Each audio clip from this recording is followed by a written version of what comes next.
Supreme court में Kenya में क़त्ल थियल सीनियर सहाफ़ी अरशद शरीफ जे क़त्ल केस बाबत पाण मुरादे नोटिस ते ॿुधणी दौरान अदालत हुकुम ॾिनो आहे त पाकिस्तान में अरशद शरीफ जो अॼु राति ताईं क़त्ल केस दाख़िल कयो वञे।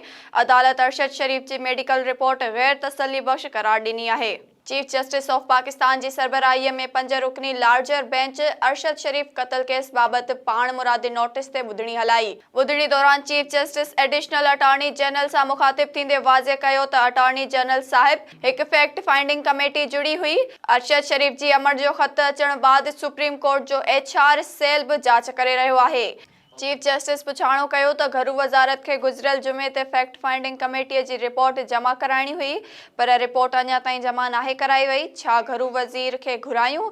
घरू वज़ीर किथे आहे? चीफ जस्टिस जे सवाल ते एडिशनल अटॉर्नी जनरल आमिर रहमान अदालत खे ॿुधायो त सुभाणे फैक्ट फाइंडिंग कमेटीअ जी रिपोर्ट पेश कंदासीं।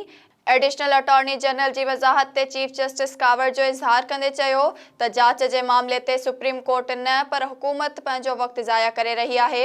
चीफ जस्टिस हुकुम ॾिनो त फैक्ट फाइंडिंग कमेटीअ जी रिपोर्ट अॼु पेश कई वञे त जीअं सुभाणे ॿुधणी थी सघे। 43 ॾींहं खां रिपोर्ट जो इंतज़ारु आहे। अदालत केस जी वधीक ॿुधणी सुभाणे ताईं मुलतवी करे छॾी।